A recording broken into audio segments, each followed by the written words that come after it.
한여름밤 호텔 수영장의 수면은 달빛을 머금고 은빛으로 일렁였다. 한서연은 수영장 관리실에서 나와 마지막 점검을 위해 풀사이드를 걸었다. 34년간 살아오면서 물만큼 친숙한 것은 없었다. 전직 수영 선수였던 그녀에게 물은 삶의 일부였고 이제는 생계의 수단이었다. 발끝에서 전해지는 차가운 타일의 감촉이 발목까지 올라왔다. 8월의 무더위에도 밤 공기는 제법 서늘했다. 서연은 수영장 조명을 끄려다 멈춰섰다. 수면 위에서 무언가 움직이고 있었다. 처음엔 그냥 물결인 줄 알았다. 하지만 그 움직임은 자연스럽지 않았다. 급하고 절망적이었다. 서연의 눈이 어둠에 적응하면서 그 정체가 선명해졌다. 누군가 물속에서 허우적대고 있었다. 여자였다. 긴 머리가 물 위에 펼쳐져 있고 팔이 무질서하게 물을 친다. 서연은 본능적으로 한 걸음 앞으로 나아갔다. 17년간 수영을 했던 몸이 저절로 반응한 것이다. 하지만 달빛이 그 여자의 얼굴을 비춘 순간 서연의 발걸음이 멈췄다. 이하진이었다. 남편 강도현의 제자이자 내연녀. 지난 6개월간 서연의 삶을 산산조각 낸 29살의 여자. 서연은 그 순간 모든 것을 기억했다. 하진이 자신에게 던진 모욕적인 말들, 남편을 유혹하는 뻔뻔한 모습들, 그리고 무엇보다 자신을 바라보며 지었던 그 비웃는 미소들. 물속에서 하진은 여전히 몸부림치고 있었다. 그녀의 입에서 나오는 소리는 거의 들리지 않았지만 그 절망은 온몸으로 전해졌다. 서연은 그 모습을 그대로 바라보았다. 차갑고 냉정하게. 사람은 물에 비친 모습대로 결국 진짜 얼굴이 드러나는 거니까. 서연은 중얼거리며 천천히 뒤를 돌았다. 그녀의 발걸음은 처음보다 더 느려졌다. 마치 시간을 끌고 있는 것처럼. 수영장에서 멀어질수록 하진의 물소리는 더욱 희미해졌다. 관리실로 돌아가는 길에 서연은 한 번도 뒤를 돌아보지 않았다. 그녀의 표정은 평온했다. 마치 아무것도 보지 못한 사람처럼. 관리실 문을 열고 들어가면서 그녀는 작은 거울에 비친 자신의 모습을 보았다. 그 순간 뒤에서 큰 물소리와 함께 남자의 다급한 목소리가 들렸다. 누군가 여기 있어요. 빨리 도와주세요. 서연은 거울 속 자신의 눈을 똑바로 바라보았다. 그 눈에는 놀람도 죄책감도 없었다. 오직 차가운 만족감만이 어리고 있었다. 그녀는 천천히 고개를 돌려 창문 너머를 바라보았다. 한 남성 투숙객이 하진을 물 밖으로 끌어올리고 있었다. 아쉽네. 서연의 입술에서 작은 한숨이 새어나왔다. 그녀는 다시 관리실 정리를 시작했다. 내일 아침이면 이 일은 단순한 수영장 안전사고가 될 것이다. 그리고 그녀는 그 순간 그곳에 없었던 사람이 될 것이다. 창밖에서는 구급차 사이렌 소리가 점점 가까워지고 있었다. 하지만 서연에게 그 소리는 마치 승리의 팡파르처럼 들렸다. 게임은 이제 시작일 뿐이었다. 물은 모든 것을 기억한다. 하지만 사람들은 보고 싶은 것만 본다. 그리고 서연은 그 사실을 누구보다 잘 알고 있었다. 새벽 4시 서연의 휴대폰이 요란하게 울렸다. 남편 강도현의 목소리는 떨리고 있었다. 서연은 침대에서 천천히 몸을 일으켰다. 예상했던 전화였지만 실제로 받고 나니 묘한 쾌감이 밀려왔다. 그녀는 목소리에서 놀람을 지우지 않고 적당한 충격을 표현했다. 도현의 말은 간단했다.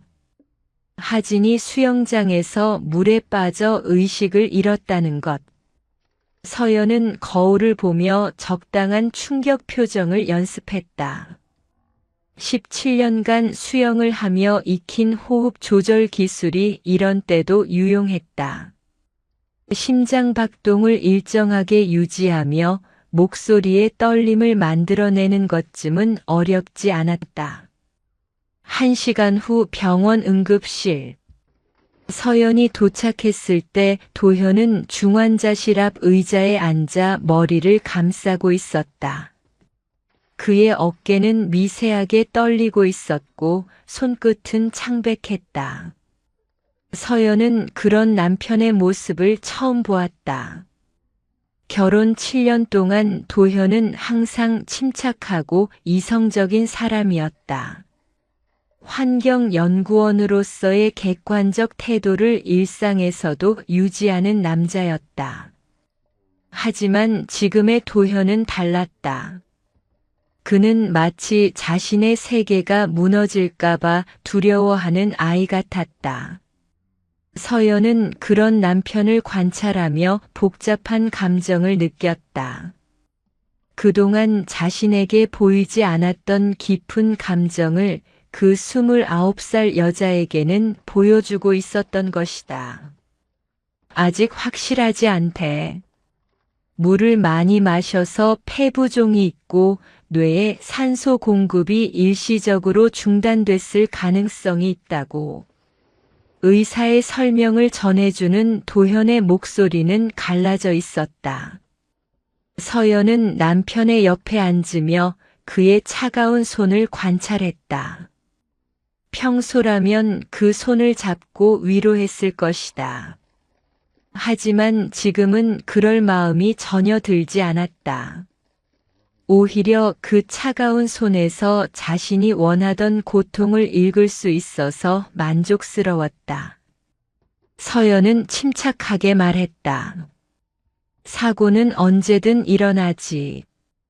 특히 물에선 더 쉽게. 그 순간 도현이 날카롭게 고개를 돌렸다. 그의 눈에는 뭔가 이상함을 감지한 듯한 표정이 떠올랐다. 서연은 그런 남편의 반응을 예상했다. 아내가 너무 냉정하다고 느낄 것이라는 걸 알고 있었다. 하지만 그녀는 개의치 않았다. 지금 이 순간 도현의 고통이 그녀에게는 달콤한 복수의 시작처럼 느껴졌다. 무슨 말이야? 하진이는 수영을 잘하는데. 도현의 반박에 서연은 어깨를 으쓱했다. 아무리 수영을 잘해도 사고는 생기잖아. 술을 마셨거나 컨디션이 안 좋았거나. 서연은 의도적으로 말을 멈췄다. 도현의 표정이 변하고 있는 것을 확인하고 싶었다. 과연 그는 아내의 말에서 무언가 섬뜩함을 느끼고 있었다. 너무 냉정하지 않아? 사람이 죽을 뻔했는데.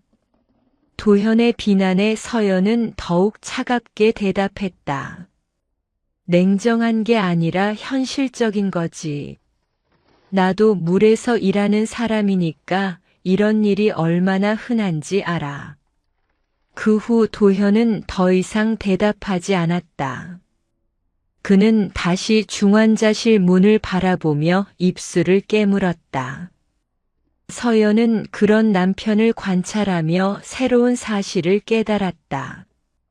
7년간 함께 살면서도 몰랐던 도현의 진짜 모습을. 그는 하진을 정말로 사랑하고 있었다. 아내에게는 결코 보여주지 않았던 깊고 절실한 감정을 그 젊은 여자에게는 아낌없이 쏟아붓고 있었던 것이다. 새벽 6시 의사가 나왔다. 하진은 가까스로 의식을 되찾았지만 여전히 위험한 상태라고 했다. 폐에 고인 물을 빼내는 처치를 받아야 하고 뇌부종 가능성도 배제할 수 없다고 했다. 도현은 그 말을 듣고 무너져 내릴 뻔했다. 서연이 그를 부축했을 때 그의 몸은 젖은 수건처럼 축 늘어져 있었다. 서연은 형식적으로 위로했다. 괜찮을 거야. 의사가 최선을 다한다고 했잖아. 하지만 도현은 고개를 저으며 중얼거렸다. 내 잘못이야. 내가 하진이를 그 호텔에 보낸 거니까. 순간 서연의 몸이 굳어졌다. 예상하지 못한 말이었다. 도현이 하진을 호텔로 보냈다니. 그렇다면 어젯밤 하진이 수영장에 나타난 것은 우연이 아니었던 것이다. 어제 저녁에 하진이가 너를 만나고 싶다고 했어. 제대로 사과하고 싶다고. 그래서 내가 내 호텔 주소를 가르쳐 줬어. 서연의 심장이 빨리 뛰기 시작했다. 하진이 자신을 찾아온 이유가 사과 때문이었다니. 그것도 도현의 제안으로. 갑자기 상황이 복잡해졌다. 만약 하진이 깨어나서 그날 밤의 기억을 되찾는다면 어떻게 될 것인가? 서연이 자신을 보고도 구하지 않았다는 사실을 기억한다면. 하지만 서연은 표정을 유지했다. 오히려 더욱 놀라는 표정을 지으며 물었다. 사과를? 나한테? 응. 하진이도 자기가 잘못했다는 걸 알고 있어. 우리 관계 때문에 내가 얼마나 힘들었을지. 서연은 속으로 비웃었다. 사과라니. 6개월 동안 자신을 조롱하고 도발하던 그 여자가 갑자기 사과를 하겠다니. 분명 뭔가 다른 계획이 있었을 것이다. 아마도 자신에게 직접 남편을 포기하라고 말하러 왔을지도 모른다. 아니면 더 악랄한 방법으로 자신을 굴복시키려 했을 수도 있다. 중환자실 창문 너머로 하진의 모습이 보였다. 각종 기계에 연결된 채 창백한 얼굴로 누워있는 그 여자를 보며 서연은 조용히 미소를 지었다. 물론 도현이 볼 수 없는 각도에서 그녀의 입술 끝에는 차가운 만족감이 어리고 있었다. 물은 정말 모든 것을 기억한다. 그리고 이제 그 기억들이 하나씩 수면 위로 떠오르기 시작할 것이다. 하진이 중환자실에 누워있는 사흘 동안 서연은 평소와 다름없이 호텔 업무를 처리했다. 수영장 청소를 하고 수지를 점검하고 안전장비를 정리하는 일상적인 작업들. 하지만 그 모든 순간마다 그날 밤의 기억이 선명하게 되살아났다.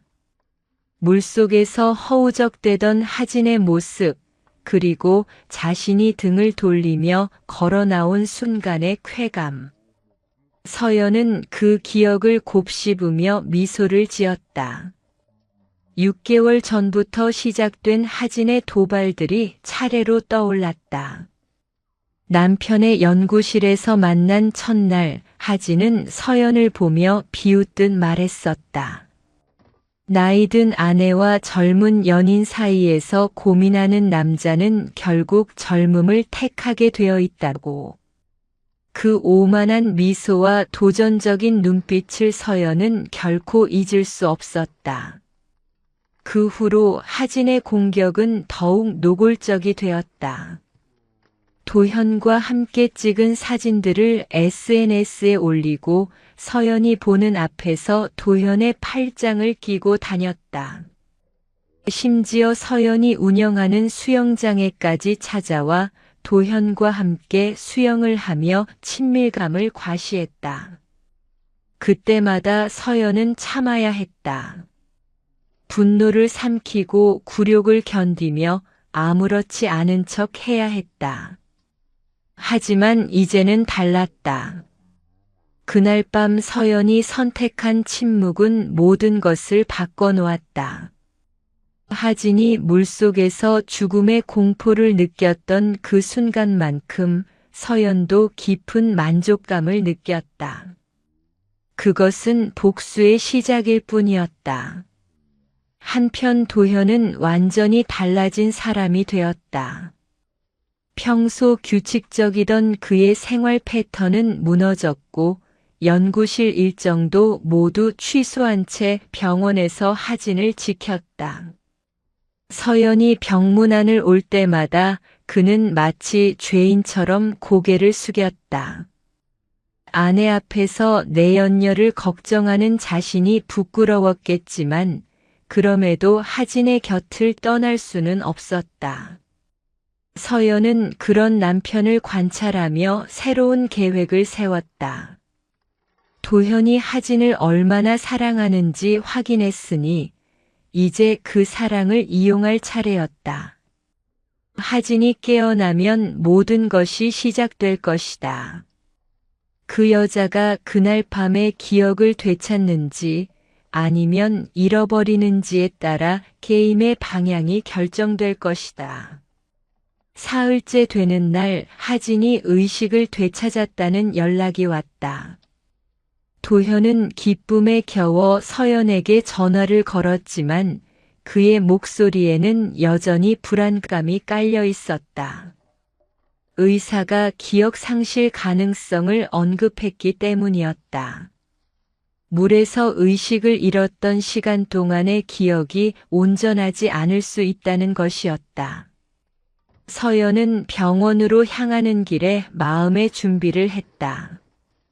만약 하진이 모든 것을 기억하고 있다면 자신이 그 순간 거기에 있었다는 사실을 폭로할 것인가? 아니면 침묵을 지킬 것인가?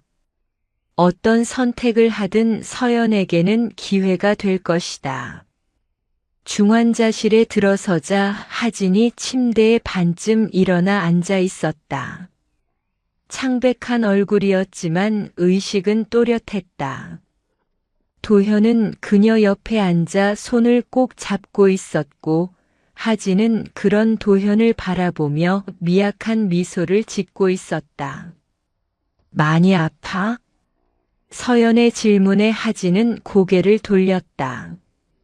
그 순간 두 여자의 시선이 마주쳤다. 하진의 눈에는 무언가 복잡한 감정이 스쳐 지나갔다. 혼란스러움과 의심 그리고 희미한 공포가 뒤섞인 표정이었다. 기억이 좀 흐릿해요. 수영장에 갔던 건 기억나는데 그 다음이. 하진의 말이 끝나기 전에 도현이 끼어들었다. 무리하지 마. 의사가 기억이 서서히 돌아올 수도 있다고 했어. 하지만 하진은 계속 서연을 바라보았다. 그녀의 시선은 무언가를 탐색하고 있었다. 마치 잃어버린 퍼즐 조각을 찾으려는 것처럼. 서연은 그런 하진을 담담하게 바라보며 말했다. 다행히 다른 투숙객이 발견해서 구조된 거죠. 조금만 늦었어도. 다른 투숙객이요? 하진의 목소리에 의문이 섞였다. 서연은 그 반응을 놓치지 않았다. 하진이 무언가를 기억하고 있거나 최소한 의심하고 있다는 증거였다. 네. 새벽에 산책을 하던 남성분이 발견했대요. 정말 운이 좋았죠. 서연의 말에 하진은 더욱 혼란스러운 표정을 지었다. 그녀는 이마를 짚으며 기억을 더듬으려 했지만 명확한 것은 떠오르지 않는 듯 했다. 다만 무언가 중요한 것을 놓치고 있다는 불안감만이 그녀를 괴롭히고 있었다. 도현은 하진의 그런 모습을 보며 걱정스럽게 말했다. 너무 무리하지 마. 시간이 지나면 다 기억날 거야. 하지만 서연은 속으로 다르게 생각하고 있었다. 시간이 지날수록 기억은 더욱 모호해질 것이고 진실은 더욱 묻힐 것이다. 그리고 그 사이 자신은 완벽한 계획을 세울 시간을 벌 수 있을 것이다. 병실을 나서는 길에 서연은 복도 끝에서 낯익은 얼굴을 발견했다. 정민석이었다. 대학 동기이자 전 연인 그리고 현재는 사회부 기자로 일하는 남자. 그가 왜 여기 있는지는 알 필요도 없었다. 민석은 항상 냄새를 맡는 데 능했다. 특히 스캔들의 냄새를. 두 사람의 시선이 마주쳤을 때 민석의 눈에는 호기심과 의심이 가득했다. 그리고 서연은 그 시선에서 새로운 가능성을 읽었다. 게임은 이제 더욱 흥미로워질 것 같았다. 이틀 후 서연은 호텔 로비 카페에서 정민석과 마주 앉았다. 12년 만의 재회였지만 어색함은 없었다. 민석은 여전히 날카로운 눈빛과 탐구적인 표정을 하고 있었고 서연은 그런 그의 모습이 반가웠다. 지금 상황에서는 이런 사람이야말로 가장 유용한 협력자가 될 수 있었다. 민석은 커피를 한 모금 마신 후 태블릿을 꺼냈다. 화면에는 수영장 CCTV 영상의 스틸컷이 떠 있었다. 흑백 영상이었지만 충분히 선명했다. 서연이 수영장 가장자리에 서서 물속의 하진을 바라보고 있는 모습, 그리고 천천히 뒤돌아 걸어나가는 모습이 적나라하게 포착되어 있었다. 서연은 그 화면을 보며 전혀 당황하지 않았다. 오히려 예상했던 일이었다. 호텔 보안 시스템은 24시간 작동하고 있었고 민석 같은 기자가 그런 자료를 입수하는 것은 어렵지 않았을 것이다. 그녀는 침착하게 민석의 반응을 기다렸다. 타임스탬프를 보면 새벽 2시 47분이네. 하진 씨가 물에 빠진 시각이 2시 50분경이니까 너는 그 순간을 목격했다는 얘기야. 민석의 목소리는 조심스러웠다. 그는 서연을 고발하려는 것이 아니라 진실을 확인하고 싶어 했다. 서연은 그런 그의 의도를 정확히 파악했다. 민석은 여전히 자신을 아껴주는 사람이었다. 하지만 동시에 기자로서의 본능도 무시할 수 없는 상황이었다. 이걸 공개하면 내가 불륜의 피해자가 아니라 가해자가 돼. 서연은 고개를 끄덕였다. 민석의 말이 맞았다. 이 영상이 공개되면 자신은 살인미수 혐의를 받을 수도 있었다. 하지만 그녀에게는 다른 계획이 있었다. 이 영상이야말로 자신이 원하던 완벽한 무기가 될 수 있었다. 민석아, 나한테 제안이 하나 있어. 서연의 목소리는 차분했다. 그녀는 민석의 눈을 똑바로 바라보며 말했다. 내가 원하는 건 내 남편의 파멸이야. 이 영상은 오히려 그 시작이 될 거야. 민석은 당황스러운 표정을 지었다. 그는 서연이 영상 공개를 막기 위해 애걸복걸하거나 최소한 변명이라도 할 것이라고 예상했다. 하지만 서연의 반응은 정반대였다. 그녀는 오히려 이 상황을 역이용하려 하고 있었다. 무슨 말이야? 도현이가 얼마나 위선적인 남자인지 세상에 보여주고 싶어. 환경학자라면서 자신의 가정 환경은 파괴하고 제자를 성추행하면서도 존경받는 학자인 척하는 그런 남자. 서연의 말에 민석은 점점 흥미를 보이기 시작했다.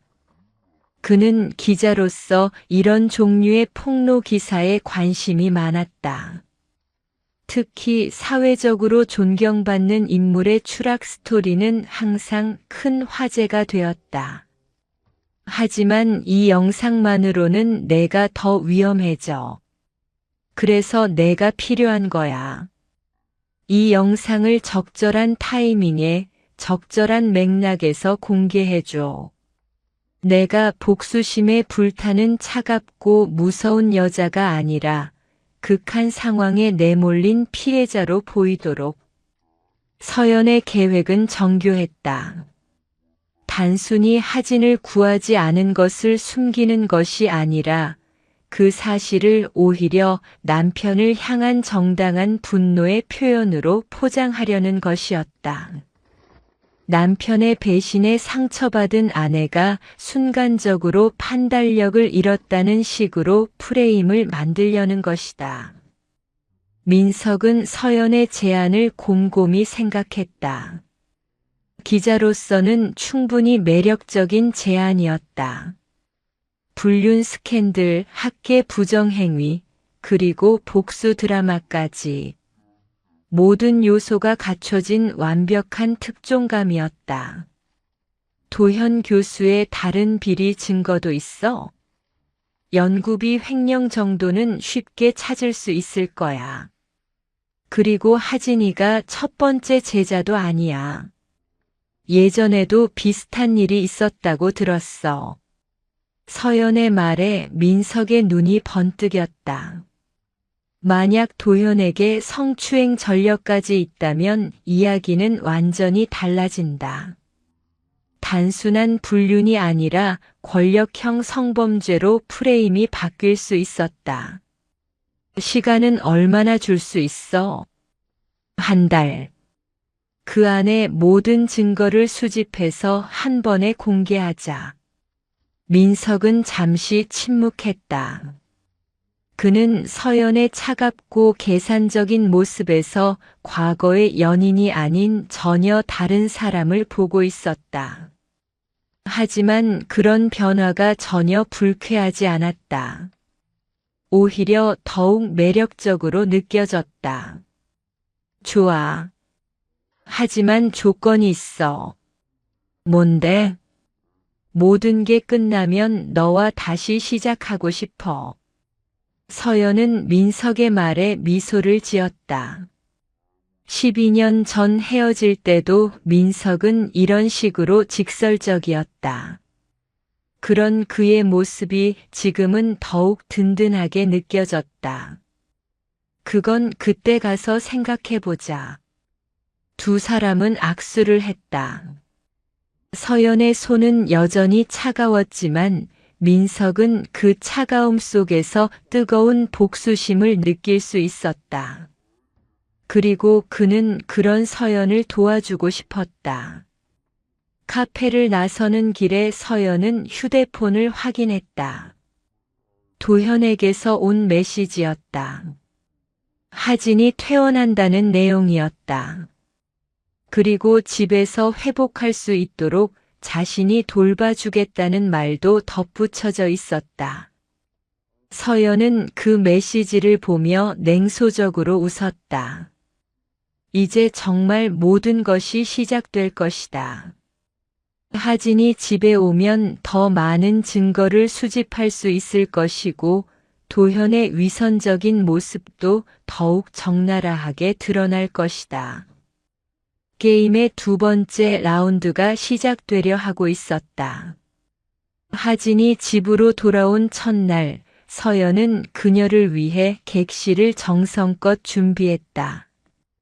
2층 안방 맞은편 작은 방에 새 침구를 깔고 공기청정기와 가습기까지 설치했다. 겉으로는 완벽한 간병인의 모습이었지만 서연의 진짜 의도는 따로 있었다. 하진을 가까이 두고 관찰하며 그녀의 기억이 얼마나 돌아왔는지 파악하려는 것이었다. 도현은 아내의 배려에 감동한 듯 고마워했다. 하지만 서연은 그런 남편의 반응에서 불편함을 읽을 수 있었다. 그는 아내가 내연녀를 돌보는 상황 자체가 비정상적이라는 것을 알고 있었다. 그럼에도 다른 대안이 없었다. 하진을 혼자 둘 수도 없고 그렇다고 공개적으로 자신이 간병할 수도 없는 노릇이었다. 하진은 여전히 기억의 파편들과 씨름하고 있었다. 의사는 외상성 기억 상실이라고 진단했지만 완전히 잃어버린 것은 아니라고 했다. 시간이 지나면서 조각조각 돌아올 가능성이 높다고 했다. 서연은 그 말을 들으며 묘한 스릴을 느꼈다. 하진이 무엇을 기억하고 있는지 그리고 무엇을 의심하고 있는지를 알아내는 것이 현재 가장 중요한 과제였다. 첫 번째 단서는 셋째 날 저녁에 나타났다. 서연이 하진에게 저녁을 가져다 주던 중 하진이 갑자기 입을 열었다. 언니, 그날 밤에 정말 아무도 없었나요? 서연의 손이 미세하게 떨렸지만 곧 평정을 되찾았다. 하진의 질문은 예상 범위 내였다. 무슨 말이야? 수영장에서요. 제가 물에 빠졌을 때 누군가 저를 보고 있었던 것 같은 기분이 들어요. 하진의 목소리에는 확신이 없었다. 그저 희미한 감각만이 남아있을 뿐이었다. 서연은 그런 하진의 불안한 표정을 관찰했다. 기억이 완전히 돌아온 것은 아니지만 무언가 석연치 않다는 감각은 남아있는 것 같았다.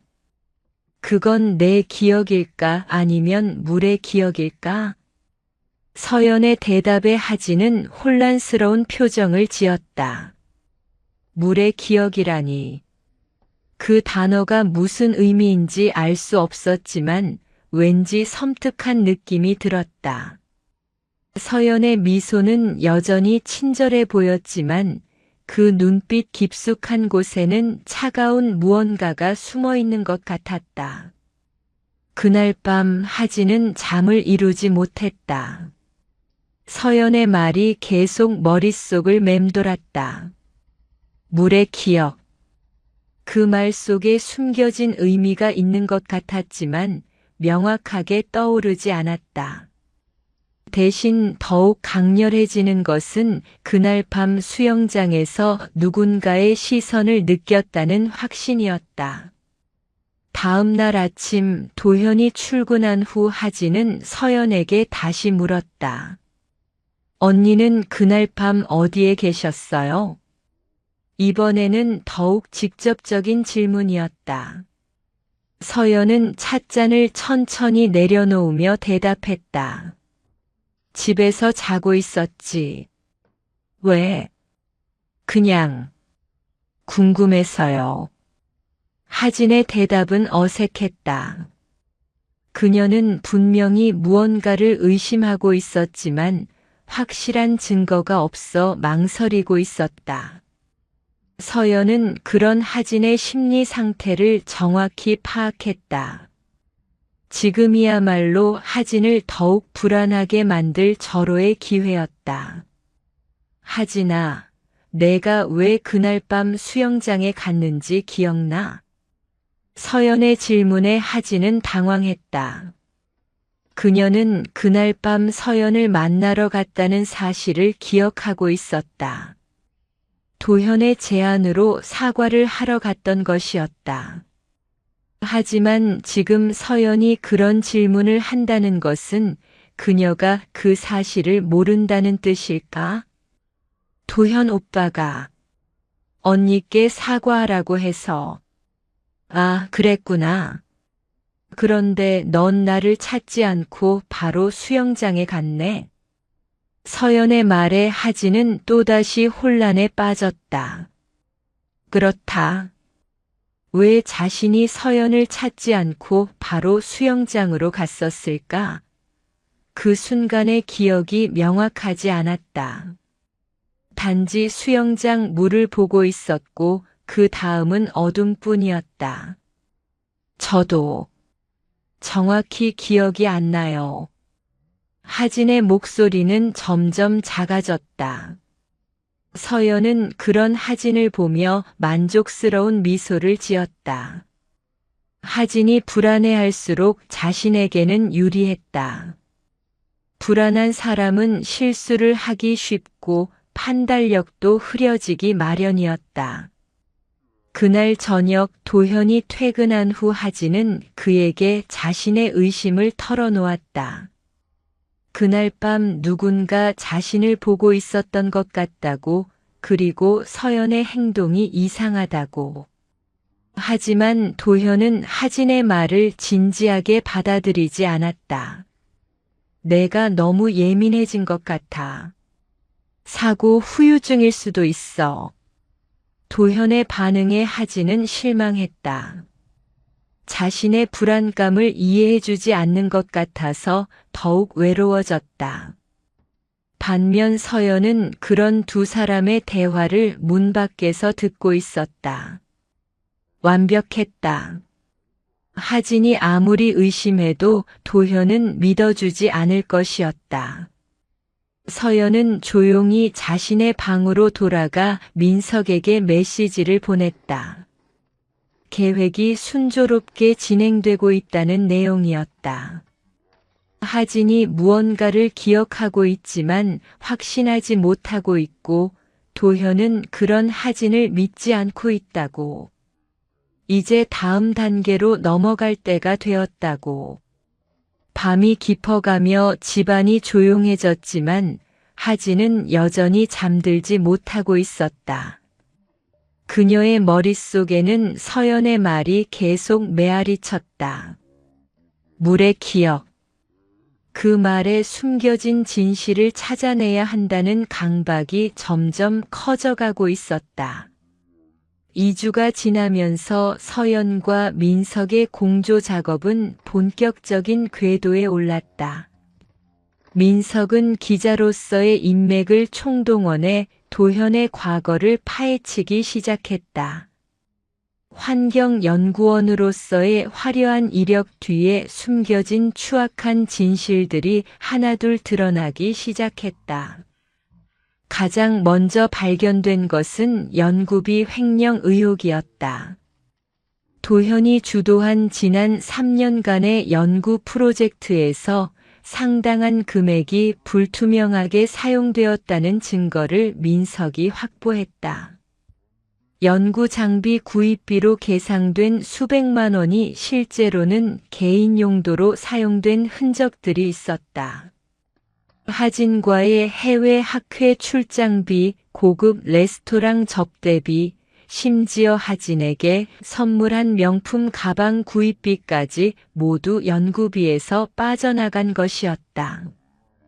더욱 충격적인 것은 하진이 첫 번째 피해자가 아니라는 사실이었다. 민석은 도현의 이전 제자들을 추적해 인터뷰를 진행했고 그 과정에서 비슷한 패턴의 성추행 사건들이 반복되었음을 확인할 수 있었다. 다만 피해자들이 모두 침묵을 지키고 있어서 공개적으로 드러나지 않았을 뿐이었다. 서연은 민석이 수집한 자료들을 검토하며 완벽한 만족감을 느꼈다. 남편의 위선적인 민낯이 이렇게까지 추악할 줄은 몰랐다.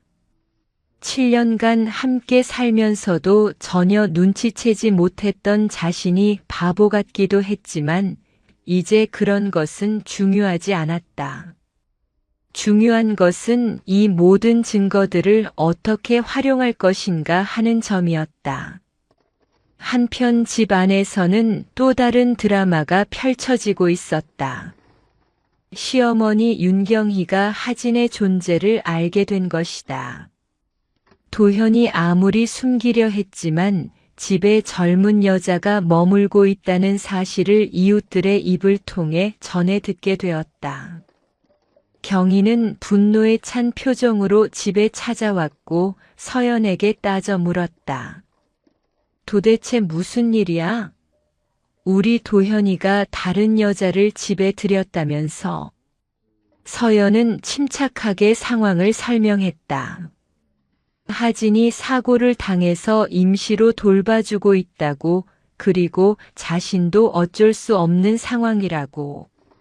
하지만 경희는 그런 설명을 받아들이지 않았다. 말도 안 되는 소리야. 아무리 그래도 남의 여자를 집에 들릴 수가 있어? 경희의 목소리는 점점 높아졌다. 하지만 정작 화가 나는 이유는 따로 있었다.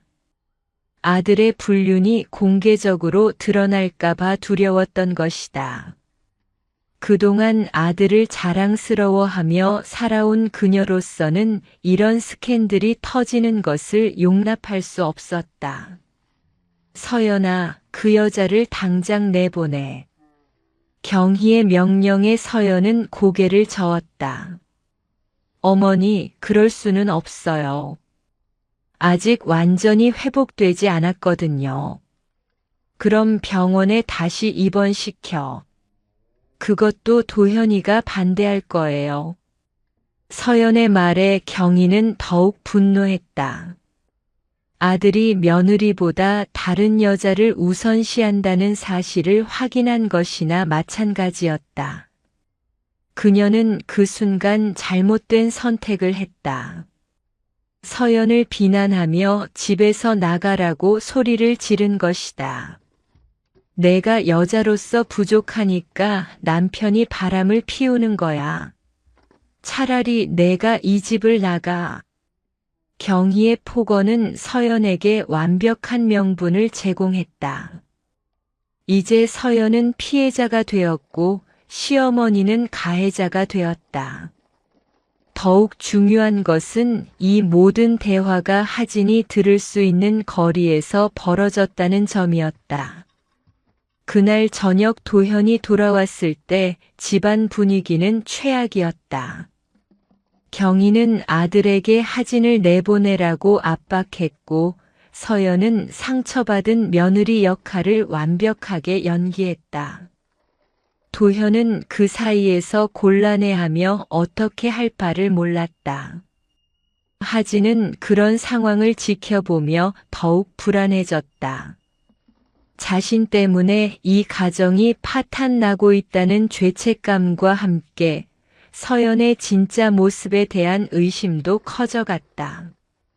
서연은 겉으로는 자신을 돌봐주고 있지만 그 친절함 뒤에 무언가 차가운 계산이 숨어 있는 것 같았다. 민석은 이런 집안 상황까지 파악하며 더욱 정교한 계획을 세웠다. 단순히 도현의 비리만 폭로하는 것이 아니라 가족 관계의 모순까지 함께 드러내 더욱 극적인 효과를 노렸다.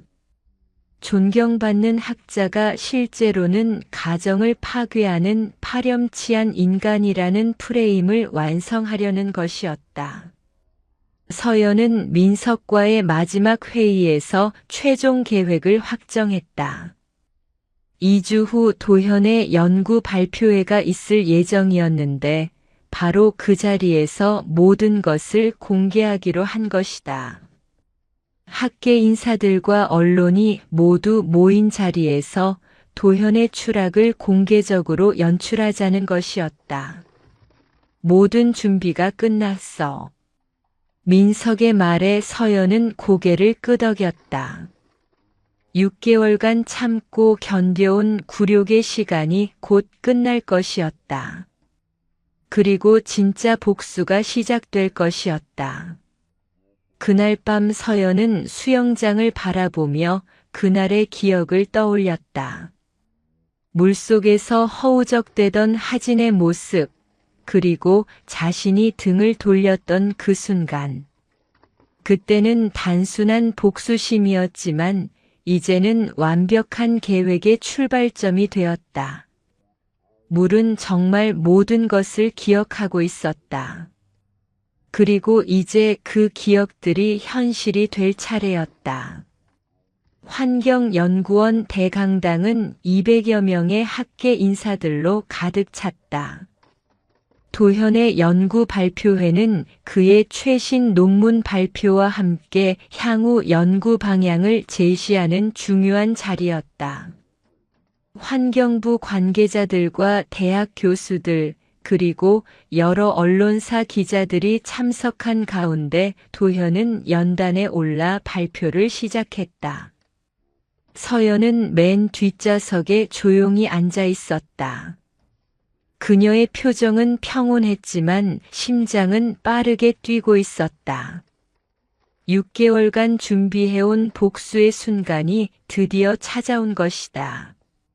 민석은 기자석에서 노트북을 준비하고 있었고 다른 기자들은 아직 아무것도 모른 채 도현의 발표에 집중하고 있었다.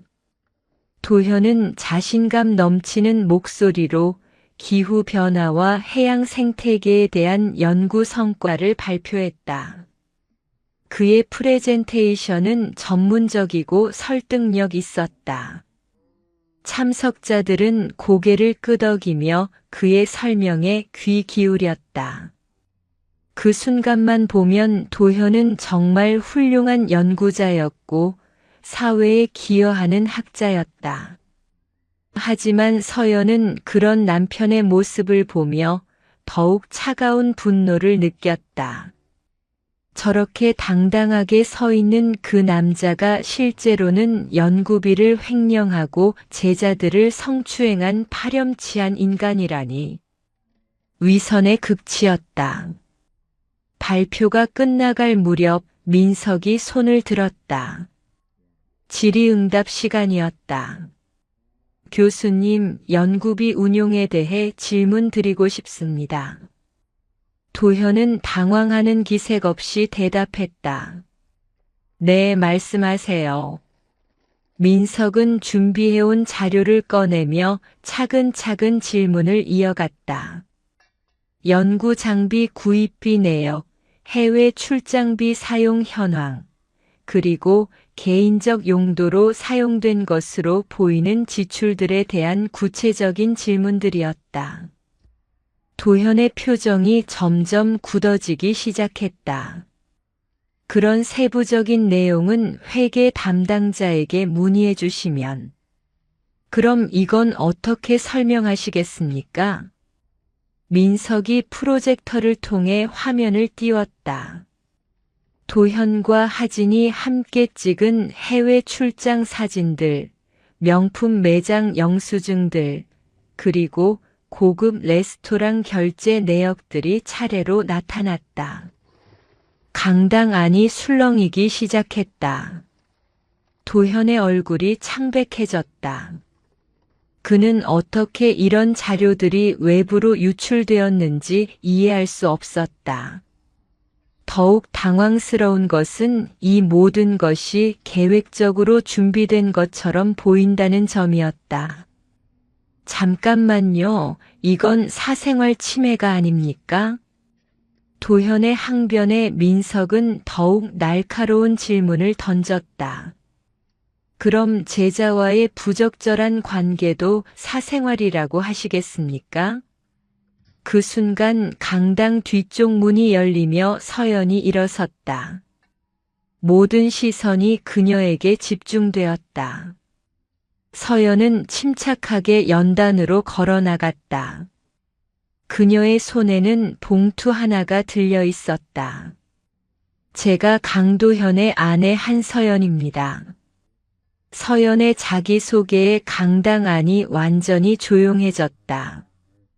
도현은 아내가 왜 여기에 나타났는지, 그리고 그녀가 무엇을 할 작정인지 전혀 예상할 수 없었다.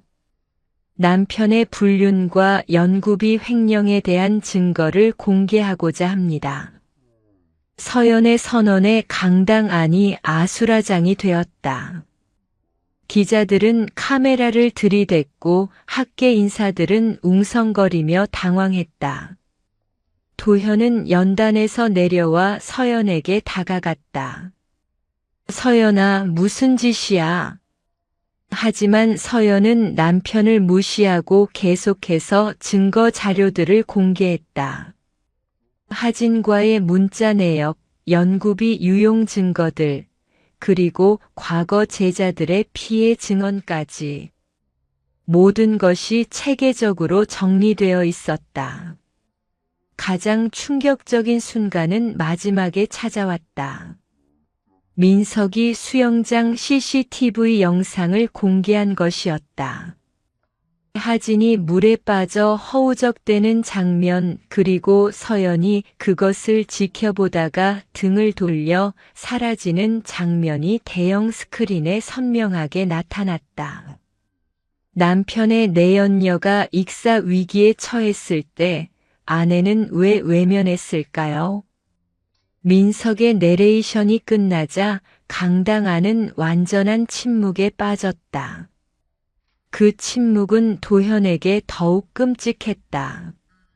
그는 아내가 하진을 구하지 않았다는 사실에 충격받았지만 동시에 그 이유를 너무나 잘 알 수 있었다. 도현은 무너져 내렸다. 그는 연단 앞에 주저앉으며 머리를 감쌌다. 7년간 함께 살아온 아내가 이렇게 치밀하고 냉혹한 복수를 준비하고 있었다니. 그리고 그 모든 것이 자신의 잘못에서 시작되었다는 것을. 기자들은 앞다투어 질문을 쏟아내기 시작했다. 도현은 아무 대답도 할 수 없었다. 서연은 그런 남편을 내려다보며 마지막 말을 던졌다. 복수는 차갑게 먹어야 제맛이라고 하죠. 강당 밖에서는 구급차 사이렌이 울렸다. 경희가 이 모든 광경을 TV 중계로 보다가 쓰러진 것이었다. 아들의 몰락을 지켜보는 것이 견딜 수 없었던 것이다. 하진은 집에서 이 모든 상황을 인터넷 생중계로 지켜보며 절망했다. 자신이 도현과 서연 사이의 복수국에 이용당했다는 사실을 깨달았다. 그리고 그날 밤 수영장에서의 기억이 마침내 선명하게 되살아났다. 서연이 자신을 바라보며 지었던 그 차가운 미소를. 발표회장은 완전한 혼돈에 빠졌고 도현의 학자로서의 삶은 그 순간 끝났다. 서연의 완벽한 복수가 마침내 완성된 것이었다. 6개월 후 서연은 혼자가 되었다. 도현은 연구비 횡령과 성추행 혐의로 구속되었고 대학에서도 파면되었다. 하진은 그날 이후 자취를 감췄다. 소문에 의하면 고향으로 돌아가 요양 중이라고 했지만 서연은 더 이상 그녀에게 관심이 없었다. 경희는 뇌졸중으로 쓰러진 후 한쪽 몸을 쓸 수 없게 되었지만 서연을 원망하는 눈빛만은 여전히 날카로웠다. 복수는 완벽했다. 도현이 쌓아온 모든 것이 무너졌고 그를 둘러싼 사람들도 모두 상처를 입었다. 언론은 한동안 이 사건을 연일 보도했고 서연은 배신당한 아내의 완벽한 복수라는 타이틀로 화제의 중심에 섰다. 일부에서는 그녀를 비판했지만 대부분은 동정과 지지를 보냈다. 하지만 모든 소란이 잠잠해진 지금 서연에게 남은 것은 예상했던 만족감이 아니었다. 오히려 공허함이 더 컸다. 6개월간 복수를 위해 살아온 그녀에게 이제 남은 목표가 없었다. 호텔 수영장 관리 일은 여전히 계속하고 있었지만 그것조차 기계적으로 처리할 뿐이었다. 민석은 여전히 그녀 곁에 있었다. 그는 이 모든 일이 끝난 후 서연과의 재회를 꿈꿨지만 서연의 마음은 쉽게 열리지 않았다. 복수를 마친 그녀는 더욱 차가워졌고 누구에게도 진심을 보이지 않았다.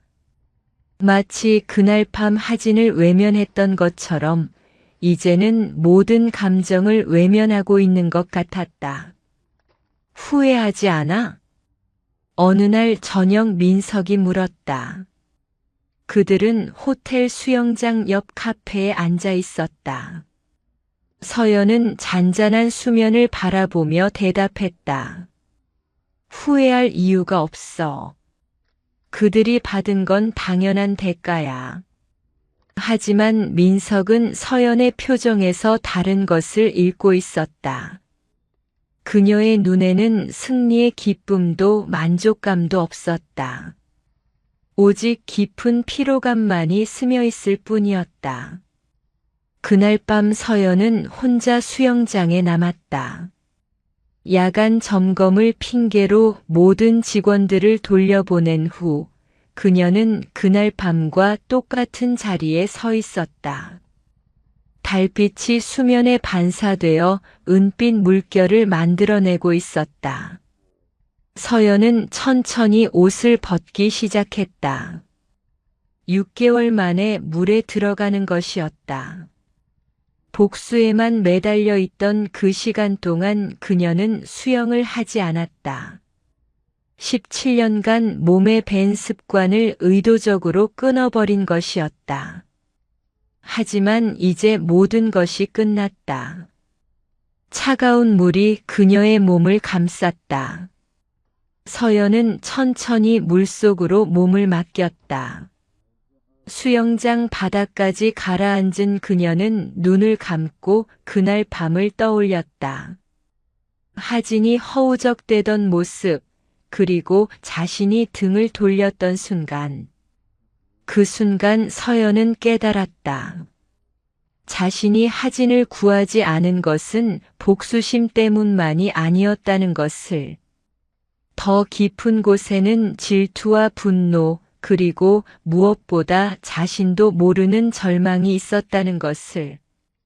도현을 잃을까봐 두려워하면서도 동시에 그를 잃고 싶어 했던 모순된 감정이 있었다는 것을. 물속에서 서연은 처음으로 눈물을 흘렸다. 그 눈물은 물과 섞여 구별할 수 없었지만 그녀는 그것이 진짜 눈물이라는 것을 알 수 있었다. 6개월 동안 참아온 모든 감정들이 한꺼번에 터져나왔다. 분노도 슬픔도 후회도 그리고 공허함도. 수면 위로 올라온 서연은 달을 바라보았다. 그날 밤과 같은 달이었다. 하지만 이제 그녀는 다른 사람이 되어 있었다. 복수를 마친 여자가 아니라 복수의 대가를 치른 여자가 되어 있었다. 물은 모든 걸 기억한다. 서연이 중얼거렸다. 물은 정말 모든 것을 기억하고 있었다. 하진의 절망도 도현의 배신도 그리고 자신의 차가운 선택도. 하지만 이제 서연이 기억하고 싶은 것은 다른 것이었다. 하지만 내가 선택한 기억은. 서연은 말을 멈췄다. 복수의 순간이라고 말하려 했지만 그것이 진실이 아니라는 것을 깨달았다.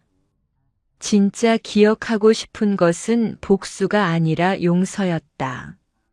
하진에 대한 용서, 도현에 대한 용서, 그리고 무엇보다 자신에 대한 용서였다.